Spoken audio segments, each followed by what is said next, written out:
Vamos nos levantar, por favor. Vamos tirar as mãos em direção a esse instrumento de Deus. Pai querido, Senhor de toda glória, aqui está o teu servo, meu Pai.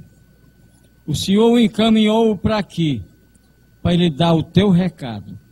Usa-o, Senhor, como instrumento verdadeiro na tua presença.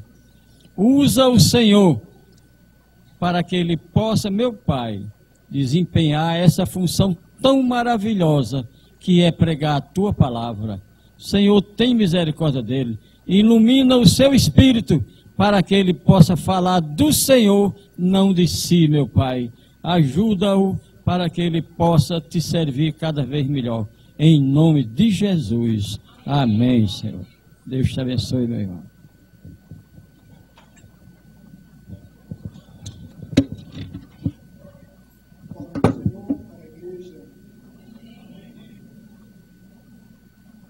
Quero deixar registrado um vídeo de sincero agradecimento ao Senhor por esta noite, por estar neste culto, ocupando na noite de hoje culto para ministrar a santa palavra aos ouvidos que creem, os que não creem, os que querem, os que não querem, os que gostam, os que não gostam. Jesus Cristo seja vencido, louvado na vida de cada um, porque o fim maior da sua existência é a palavra. Sem ela, nada existiria, inclusive você. Se hoje é um milagre de Deus, enquanto vida neste mundo você tiver, se considere um milagre de Deus. Que a vida é um milagre que só quem dá é Deus. Então quero aqui deixar registrado o meu agradecimento ao Senhor pela vida do pastor Jean, haja vista que ele se encontra em recuperação pós-cirurgia, e a minha oração é que o servo de Deus recupere-se quanto mais rápido, melhor, para dar seguimento a essa extensiva e gigantesca obra. Deus abençoe a sua vida, o seu ministério e a todos que aqui se encontram em nome do Senhor. Quero louvar a Deus por estar revendo alguns irmãos, irmãs que me viram ainda pequeno, e louvo a Deus por estar aqui revendo a serva de Deus que me conheceu, me conhece a curso de bons longos tempos, sua filha que ela está, eu era ainda meninote no ciclo de oração ali no tempo da irmã Raimunda, no Jardim Redenção. A irmã Sônia, eu não deixo de me esquecer dos momentos bons nos trabalhos de ciclo de oração. A irmã Sidney, seus filhos, seu irmão, são pessoas que na nossa juventude andávamos em vigílias, trabalhos de ciclo de oração, e resumindo, nasci no fogo e não me acostumo com fumaça. Amém, irmãos? Amém. Culto para mim tem que ter barulho e zoada. Eu não estou numa cerimônia fúnebre e nem tampouco numa missa. Eu estou num culto a Deus. Amém, irmãos? Culto tem que ter barulho de aleluia, de glória a Deus. Amém, irmão? De línguas estranhas.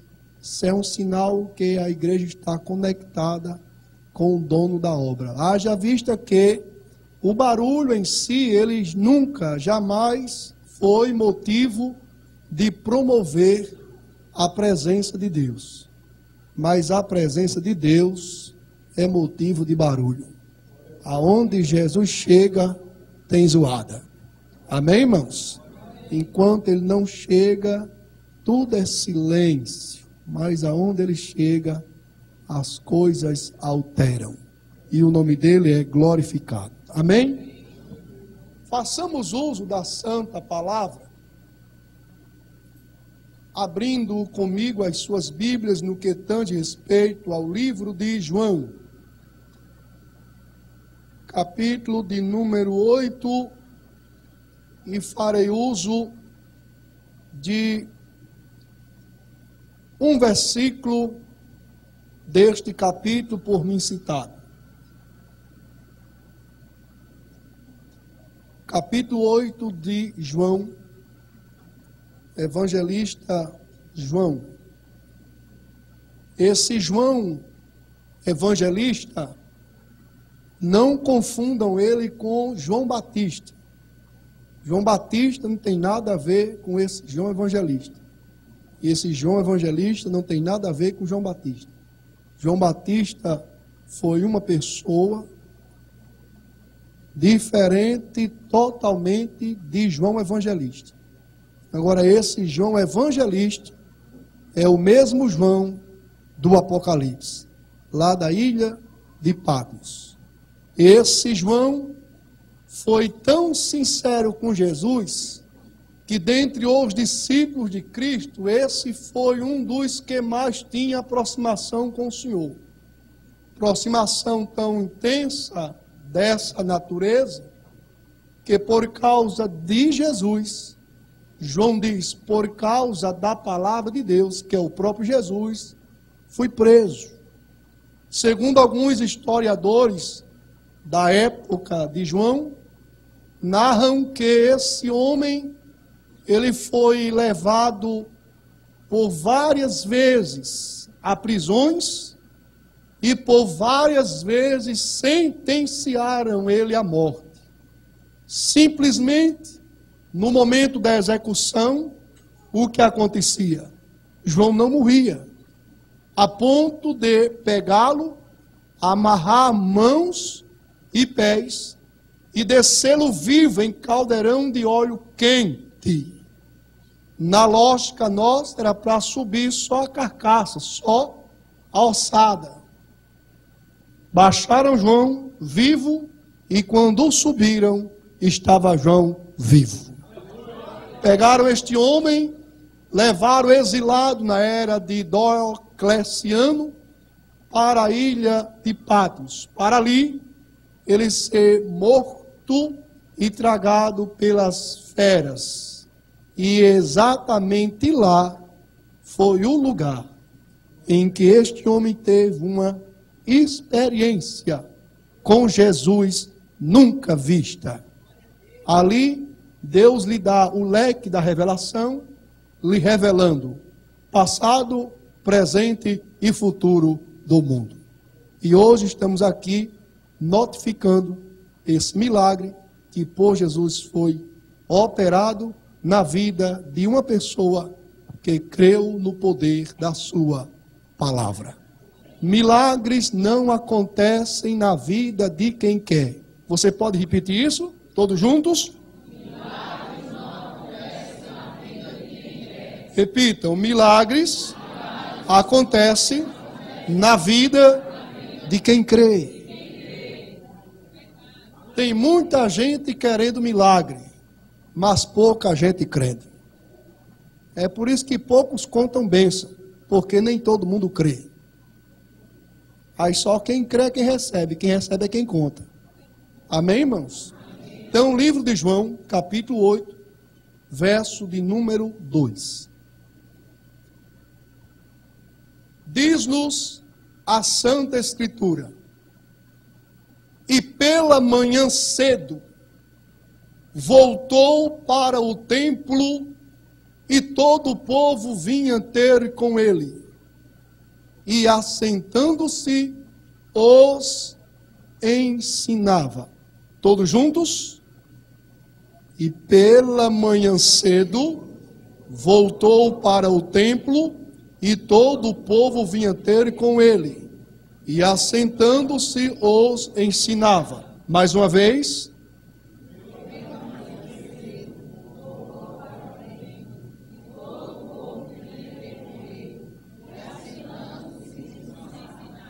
Que Deus em Cristo aplique o teor desta palavra em nossos corações e que a nossa mente seja e esteja cativa ao trono da sua graça. Amém?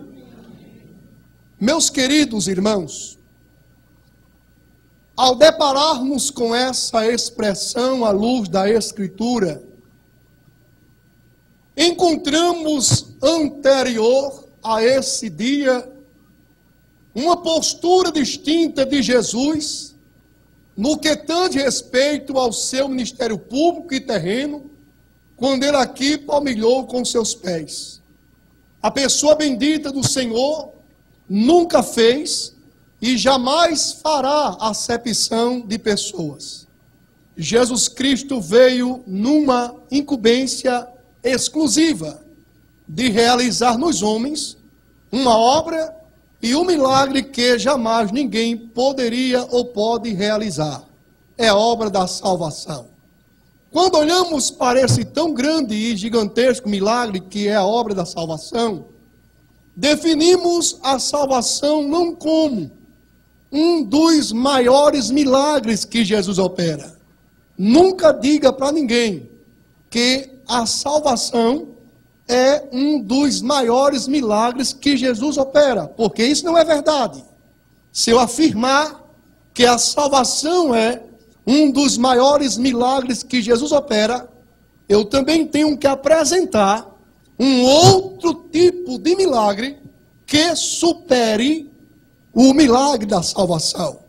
Como o milagre da salvação não é um dos maiores milagres que Jesus opera, porque fora a salvação não existe um outro milagre que supere esse milagre da salvação. Então a salvação é o maior milagre que Jesus opera. Quando olho para isso, eu analiso, reflito e vejo que essa postura distinta do Senhor, em versículos em capítulo anterior, ao capítulo 8, faz-nos ele sentar num grupo, no meio de um grupo de escribas e fariseus. Capítulo 3 de João, a Bíblia nos mostra Jesus sentado e sendo procurado por um dos grandes mestres da época, por nome de Nicodemos. Nicodemos procura Jesus, e ao procurar Jesus, Nicodemos escolhe o horário melhor para que esse encontro fosse concretizado. Horário melhor à noite, às escuras, para que ninguém ouvisse um sábio interessado em conversar com o mais sábio do que o próprio sábio. Jesus é indagado por Nicodemos e ele responde a Nicodemos. Nicodemos, sem entender a linguagem do sábio mestre, Jesus diz: e por que é que estou falando com você de coisas normais e você não está entendendo? Se eu partir para uma dimensão espiritual, você não vai compreender absolutamente nada. Sendo que, capítulo 7 de João, Jesus está no meio de um grupo de escribas e fariseus. E nesse dia, os escribas o criticam, os escribas o condenam, os escribas o descartam, a ponto de Nicodemos levantar a voz e dizer para os seus companheiros: ninguém pode condenar ninguém sem que antes seja o condenado ouvido. Quando olho para isso, o que é que eu vejo? Capítulo 3 diz-nos que Jesus se depara com Nicodemos. Capítulo 7, Jesus está agora diante de um grupo de pessoas. Capítulo 8, verso 2, a Bíblia agora nos mostra uma postura distinta de Jesus. Capítulo 8, verso 1, diz-nos que naquele dia, Jesus termina a sua missão naquele dia e volta a estar no monte. E diz a Santa Escritura: nesse monte das oliveiras, Jesus passa uma noite para retornar ao mesmo lugar no dia seguinte. Versos 3, é declarado para nós uma postura de escribas e fariseus que entram de templo adentro com uma mulher que por eles foi fragada, pega em um ato de adultério. E esse ato adultério levava a mulher a uma paga de sentença de lei mosaica que foi dada aos judeus. Mediante essa lei judaica, a Bíblia nos mostra que esta mulher não tinha direito de ser ouvida, mas por juiz nenhum. Ela não tinha direito de contratar nenhum advogado, porque a lei já lhe sentenciava à morte. Ou seja, essa indivídua, ela ia morrer. Ela não tinha mais saída para canto nenhum, porque a lei lhe condenava à execução de morte por apedrejamento. Verso de número 1 do capítulo 8. Jesus desce do monte, de manhã cedo, ele entra no templo em Jerusalém, e diz a palavra, ensina a multidão que está pronto a lhe ouvir. Nesse verso de número 2, é caracterizado e definido 3 posturas de Cristo. Primeiro, o tempo. Segundo, o lugar. E em terceiro, é definido a sua postura. Tempo, diz a Bíblia, e de manhã cedo. Lugar, entrou Jesus no templo. Postura, assentando-se, os ensinava. O ensinamento de Jesus impactava a todos quanto via e ouvia. Jesus estava ali sendo ouvido por quem gostava dele e por quem não gostava.